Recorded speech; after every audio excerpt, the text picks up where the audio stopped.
جانوروں کی اہمیت اور ان کے حقوق۔ اللہ تعالیٰ نے زمین پر طرح طرح کی جانور پیدا کی ہیں۔ ان میں سے بعض 4 ٹانگوں پر چلتے ہیں، بعض رینگتے ہیں اور بعض پروں کے ذریعے سے ہوا میں اڑتے پھرتے ہیں۔ ان اقسام کا ذکر اللہ نے قرآن مجید میں کیا ہے، جیسے ارشاد بار تعالیٰ ہے واللہ خلق کل دابۃ من ماء فمنہم من یمشی علی بطنہ ومنہم من یمشی علی رجلین ومنہم من یمشی علی اربع۔ ٹھیک ہے، تو مطلب یہ کہ کچھ چیز جو ہے نا وہ اپنے پیر جیسے سانپ ہوا، یمشی علی رجلین 2 پیر جیسے انسان ہے، اور ومنہم من یمشی علی اربع جیسے جانور ہو گئے۔ ٹھیک ہے، جانوروں اور انسانوں کی زندگی باہم لازم اور ملزوم ہے۔ انسان کی بیشتر ضروریات جانوروں کے ذریعے سے پوری ہوتی ہے۔ ان کی عدم موجودگی سے انسان بہت سی نعمتوں سے محروم ہو جائے گا۔ اکثر جانور کسی نہ کسی ذریعے سے انسان کے لیے مفید کام سر انجام ہوتے ہیں، تاہم بعض جانور نقصان کا باعث بھی ہوتے ہیں، جیسے سانپ، بچھو، جنگلی درندے وغیرہ۔ اسلام انسانی زندگی کے ہر شعبے کے لیے بہترین رہنمائی فراہم کرتا ہے۔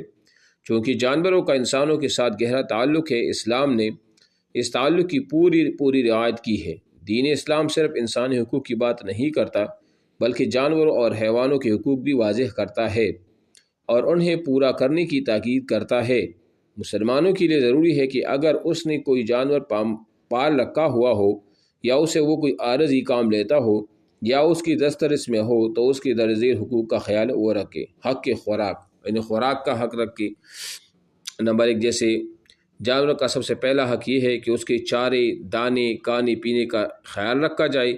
ایک مرتبہ نبی علیہ الصلوۃ والسلام مدینہ منورہ میں ایک انصاری کی باغ میں تشریف لے گئی۔ وہاں ایک اونٹ باندھا ہوا تھا۔ اس نے نبی علیہ الصلوۃ والسلام کو دیکھ کر شکایت کی انداز میں بلبلانا شروع کیا۔ آپ علیہ السلام نے اونٹ کے پاس تشریف لے گئے۔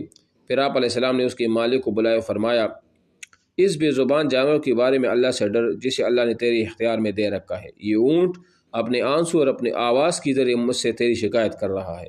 حضرت ابو ہریرہ بیان کرتے کہ آپ علیہ السلام نے فرمایا ایک عورت کو اس لیے عذاب دیے کہ اس نے ایک بلی کو قید کر رکھا تھا، اور اسے غذا وہ دیتی اور نہ اس کو آزاد کرتی تھی، یہاں تک کہ وہ بھوک سے مر گئی۔ ٹھیک ہے، تو یہ سوال اگر آ جائے کہ ایک عورت کو اس لیے عذاب دیے کہ اس نے ایک بلی، تو ہو سکتا ہے آپشن میں کتا ہو، بلی ہو، کوئی اور 2 چیزیں ہو، تو آپ نے بلی کو ٹھیک کرنا ہے۔ ٹھیک ہے، اس لیے جانور کے مالک کا فرض ہے کہ وہ اس کے کھانے پینے کا خیال رکھے اور بر وقت اس کی خوراک کا انتظام کرے۔ اگر ایسا نہ کرے تو اللہ تعالیٰ کے ہاں وہ اپنے اس جرم کا جواب دینا پڑے گا۔ حق کی زندگی کیا ہے؟ جس طرح دین اسلام کسی انسان کو ناحق قتل کرنا ظلم ہے، اس طرح کسی بھی ذی روح چیز کو جان سے مارنا ظلم ہے۔ البتہ اگر کوئی جانور نقصان کا باعث بن رہا ہو یا وہ نقصان پہنچا سکتا ہو تو اسے مارنا جائز ہے۔ نبی اسلام کا ارشاد ہے کسی نے اگر چڑیا اس سے بھی کسی چوٹی جانور کو اس کے حق کے بغیر ذبح کیا تو اللہ تعالیٰ اس کے متعلق اس سے ضرور باز پرس وہ کرے گا۔ جانوروں کو تکلیف نہ پہنچانا۔ اچھا جی، جانوروں کا ایک حق یہ بھی ہے کہ اس کو کسی قسم کی تکلیف نہ دی جائے، نہ انہیں تنگ کیا جائے اور نہ ستایا جائے۔ بچے اگر پرندوں کے گھونسلے درختوں سے اتار لیے دیتے ہیں، اس طرح کتوں کو بلا وجہ ستاتے ہیں۔ رسول اللہ صلی اللہ علیہ وسلم کے پاس سے ایک گدھا گزرا جس کے منہ پر داغا گیا تھا۔ آپ علیہ السلام نے دیکھ کر فرمایا اس شخص پر لعنت ہو جس نے اس کو داغا ہے۔ بعض لوگ نشانہ بازی کرنے کی خاطر کسی پرندے یا جانور کو باندھ کر کھڑا کر دیتے ہیں، اور یہ بڑی ظلم کی بات ہے۔ عربوں میں رواج تھا کہ زندہ جانوروں کا گوشت کاٹ لیتے تھے۔ رسول اللہ صلی اللہ علیہ وسلم تشریف لائے تو آپ علیہ السلام نے اس ظالمانہ فعل سے لوگوں کو روک دیا۔ جو جانور جس مقصد کے لیے پیدا کیا گیا ہے اسے وہی کام لینا چاہیے۔ بیل کو کاشتکاری اور یا باربرداری کے لیے پیدا کیا ہے۔ بیل پر سواری کی کرنا زیادتی ہے۔ سواری کے اللہ تعالیٰ نے اونٹ، گھوڑے اور گدھی وغیرہ وہ پیدا کی ہے۔ ٹھیک ہے، اچھا جی، اس کے بعد ہے جانوروں سے حسن سلوک۔ جانوروں کے ساتھ اچھا سلوک کرنا، اس کا خیال رکھنا بڑے اجر و ثواب کا کام ہے۔ نبی علیہ الصلوۃ والسلام نے فرمایا کہ بنی اسرائیل کا ایک بدکار عورت ایک مغفرت صرف اس وجہ سے ہوئی کہ اس نے ایک پیاسے کتے کو کنویں سے پانی نکال کر پلایا تھا۔ اب دیکھو نا، یہاں پر کتا ہے تو یہ آپشن بھی یاد رکھیں۔ ایک مرتبہ حضرت علی نماز کے لیے نکلے، سین میں بطخیں دوڑ رہی تھی۔ حضرت علی نے اپنے غلام کو ان کی خوراک کے انتظام اور دیکھ بھال کا حکم دیا۔ ذبح کرتے وقت اختیاری تدابیر وہ کیا ہیں؟ حلال جانوروں کو ذبح کرنا ایک بنیادی ضرورت ہے، تاہم اس کے لیے پوری تیاری کرنا وہ ضروری ہے، اور اسی طرح جانوروں کو قبلہ رخ لٹا کر سنت طریقے سے ذبح کرے اور ایک جانور کو دوسری جانور کے سامنے ذبح وہ نہ کرے. ٹھیک ہے، یہ ہو گیا. اچھا جی، پھر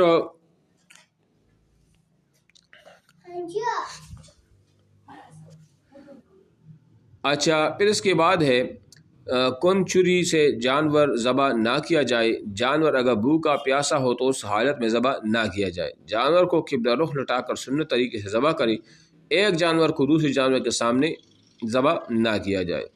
جانوروں کی لڑائی کرنا.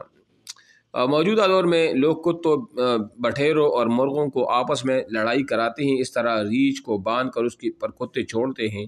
نیز جانور کو لڑائی پر شرط لگائی جاتی ہے. مطلب یہ ساری چیزیں جو ہے نا یہ کیا ہے، حرام ہے. ٹھیک ہے، اب مشق پہ آ جائے.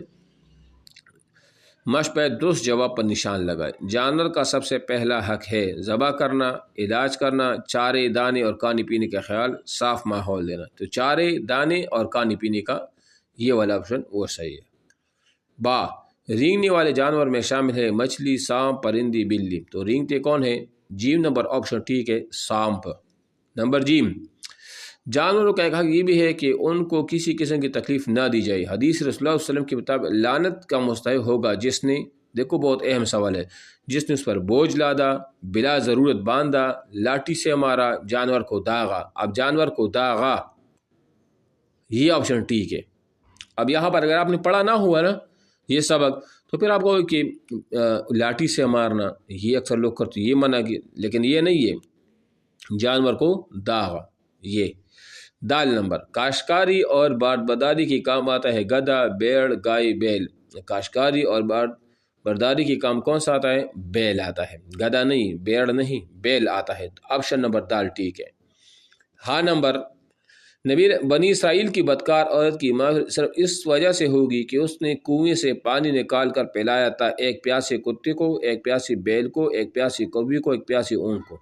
اب یہاں پر کتے کو یہ جو ہے نا وہ صحیح وہ آپشن ہے. ٹھیک ہے نا، تو یہ آپ لوگوں نے وہ لکھ دینا ہے. ٹھیک ہے،